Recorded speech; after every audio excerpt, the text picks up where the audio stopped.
If she makes this change, and basically it restricts tax relief to 30%, all these people will suddenly get a very significant tax rise. And history would suggest if they get a tax rise, they're going to threaten to go on strike because it will be a pay cut.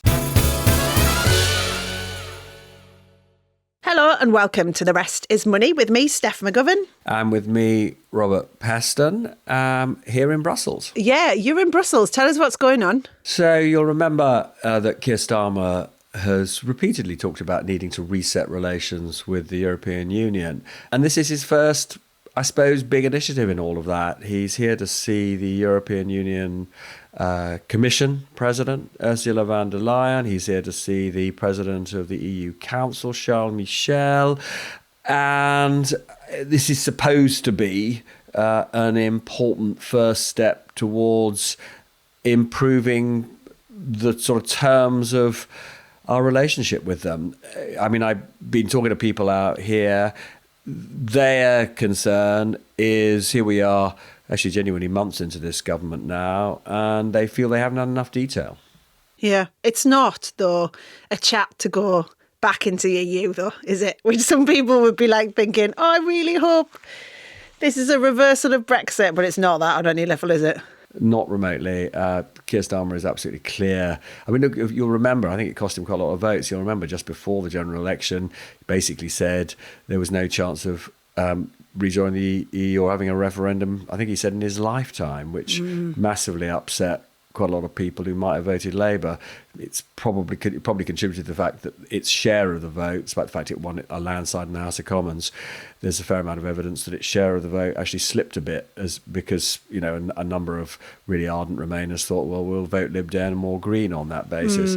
But so there's no chance of anything happening today that can be seen as a step in that direction, and nor should I say is there any chance that what we'll see is moves towards rejoining either the single market or the customs union. Yeah. The things that they are talking about are closer cooperation when it comes to defence and security.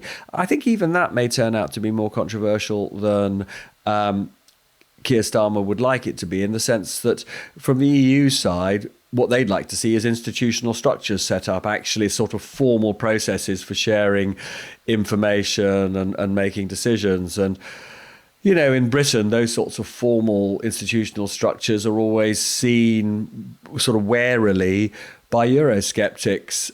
So he's going to have to show a bit of guts if he wants to make progress in that direction. One of the things that they'll be talking about is something that I think you and I would both regard as a very good thing, would be this proposal from the EU to allow younger people, EU citizens, if they're younger, living and working in the UK for a few years, UK citizens living and working in the EU for a few years. When I talk to students and people in their 20s, one of the reasons they're so angry about Brexit is it's made it much harder for them to live and work in the EU. I think most young British people would love that freedom.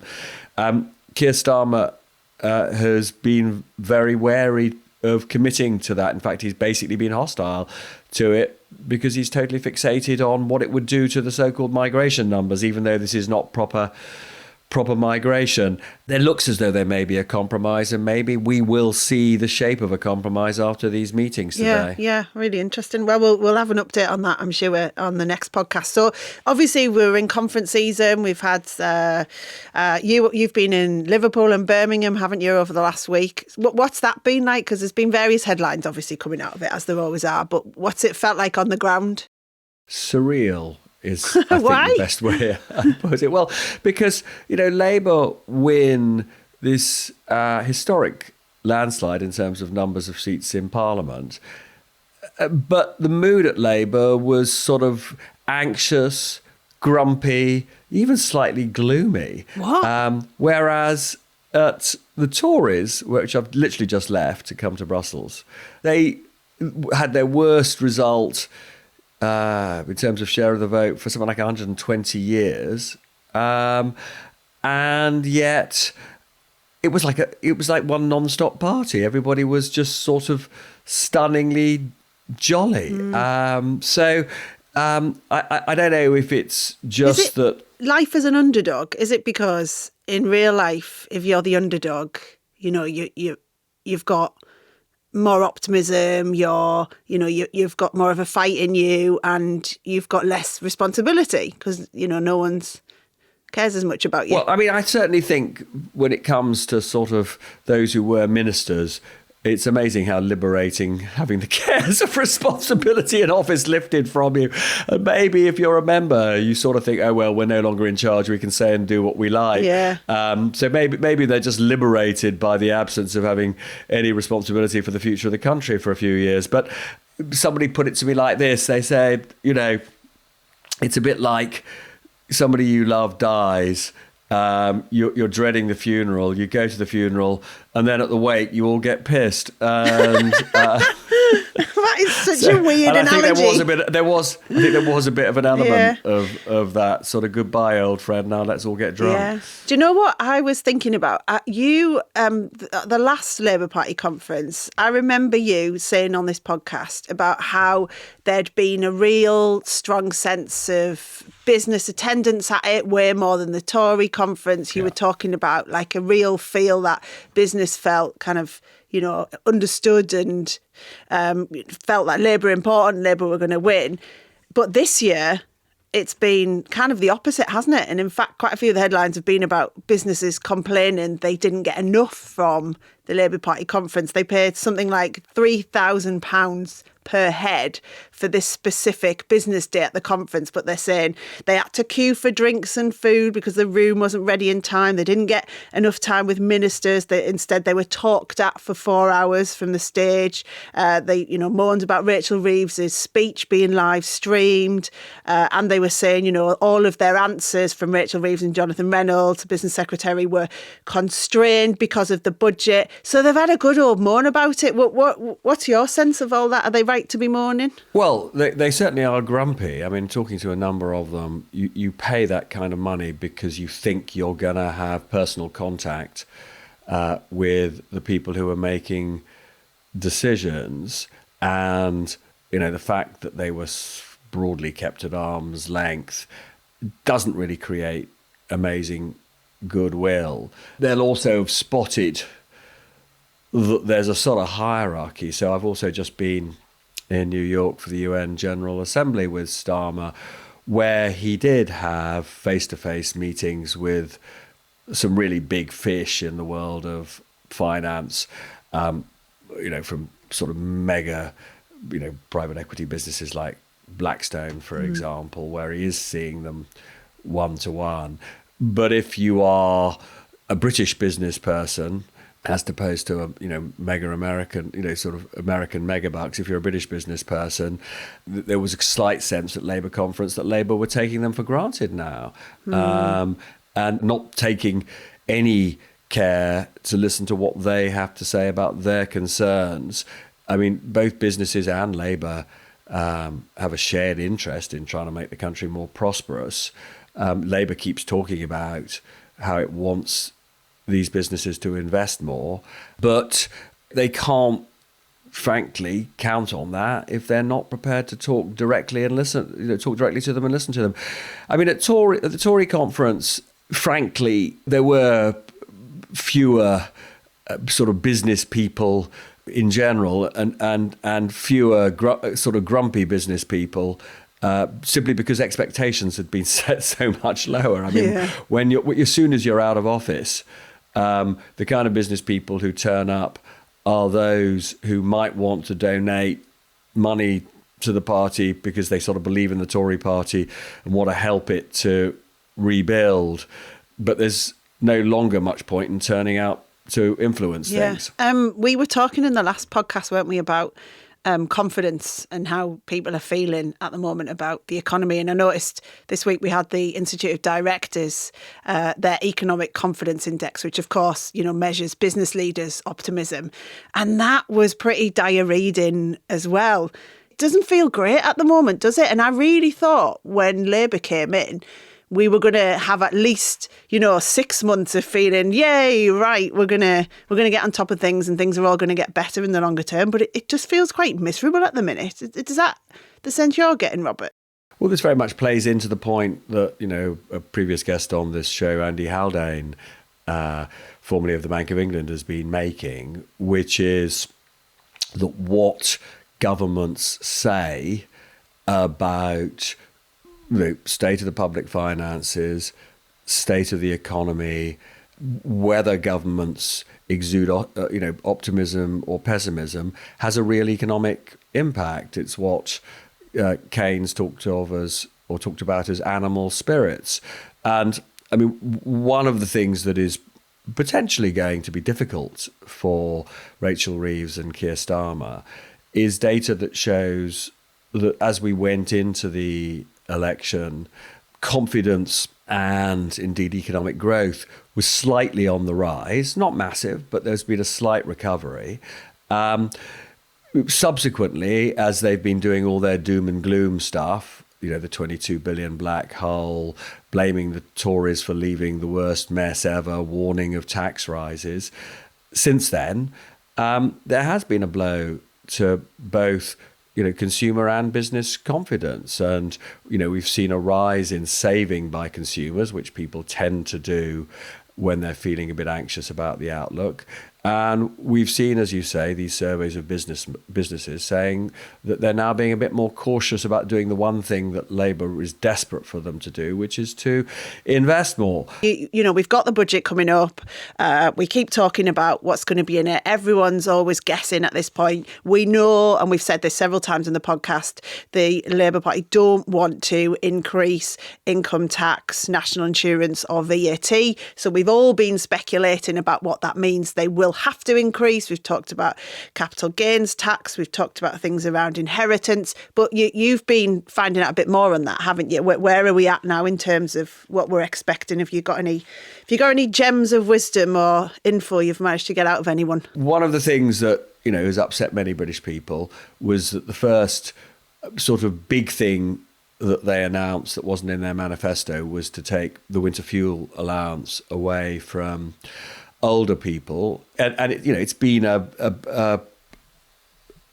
policy that has upset millions of British people, including significant numbers of Labour supporters. But having done that, they're now almost politically obliged to put up taxes to take money away from the wealthy, because it would look really weird to have a budget in which the only people who are making sacrifices are older people, are pensioners. I mean, it would just, so if that's the only significant money raising initiative by the government, that says something very weird about a Labour government. So, in that sense, whether or not they actually need to raise money from taxation, and I'll come back to that, they're almost obliged now to do something on capital gains tax, for example. And we've talked about, what we think they'll do. But one of the things, I was just talking to people at the Treasury about this, one of the things that makes it very hard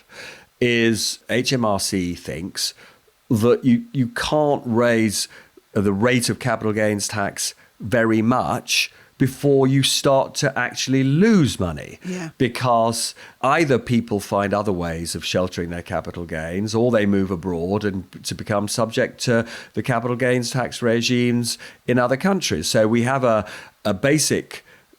main rate of capital gains tax of 20%. I'd originally thought that would be lifted to something like 28 or 30%. But I'm told that on the HMRC's assessments or views of the behavioural effects of raising the rate of capital gains tax, once you raise the rate to much more than 24, 25%, you start to lose money because people simply, as I say, either move abroad or find other ways of sheltering those gains. Yeah. And so it begins to look much more like a gesture. Similarly, there is this special top rate of capital gains for people in the private equity industry, currently 28%. Labour has a manifesto commitment to raise it. It's one of the few tax rises that they've actually promised. But again, I'm told that on HMRC's view, that if you raise it by more than a very small number of percentage points, essentially, private equity partners move abroad, and again, you don't get the money. Yeah. People will change decisions on the basis of what comes out on capital gains tax. And as you say, that could impact them negatively, not positively in the way that Labour might think. So is there any other kind of tidbits, for want of a better phrase, that you've got for us on the budget before we move on? I mean, I don't think, well, I think these are, they are, I suppose, in one level tidbits. They're also just significant policy challenges that the government faces. So the other thing we've talked quite a lot about is something that actually Tory chancellors have for years wanted to do, which is to reduce the maximum tax allowance that any of us who pay into a pension can receive. Let's just say, for example, you're earning £54,000, yeah? And you pay £5,000 or £6,000 into a pension. You with me? Yeah. If you had been paying nothing into a pension, you would be paying the top 40% rate of tax on all your income. Yeah. If you are paying £5,000 or £6,000 into a pension, actually, you end up simply paying the basic rate of tax on all your income, because your pension payment takes you out of the 40% tax bracket. Yes. Yeah. Now, if you do what actually previous chancellors, George Osborne wanted to do this, Jeremy Hunt wanted to do this, and as I understand it, Rachel Reeves is looking very actively at this. If you want to say that as far as pension contributions are concerned, the maximum amount of tax relief that you can get is 30%, then all of a sudden you're paying quite a lot more to the taxman. Yeah, you lose the incentive because essentially you'll be paying more tax. It's less about an incentive. It's more about the fact that your actual income, your income after tax, will fall. But it'll put people off paying into a pension, won't it? Because part of the reason you're convinced to pay into a pension when you're young is because you're told, from a tax point of view, you're better off. It could, and let's be absolutely clear, that's always a reason why you've got to be careful to, about reforming these kinds of tax allowances. But actually, interestingly, what's bothered successive chancellors, and I think must be really bothering Rachel Reeves, is not whether in the very sensible thing, whether it, you've made the very sensible point that what you don't want to do is discourage people from saving for the long term. And I wish that was the only thing on, this chancellor's mind or previous chancellors' minds. But actually, it's raw politics that is bothering them. And I'll tell you why. Okay. We've just been through this period of